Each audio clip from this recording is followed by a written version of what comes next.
给我老公，我才知道这结婚真的是太好了。我就说我馋他做的饭了，他就连夜赶过来，就为了给我做这顿饭呢。就我老公干事的效率，这麻溜劲儿啊，干啥他能不成功啊？你看我老公帅的，你看这肌肉大膀子的，咋就没有个星探给你发现了呢？长得是太板正了。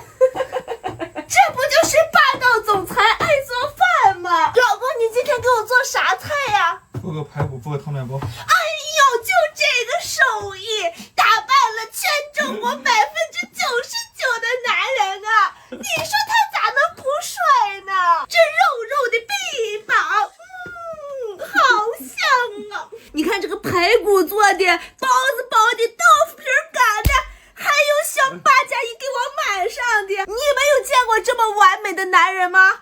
我太有福气了，老公，干一杯！干杯！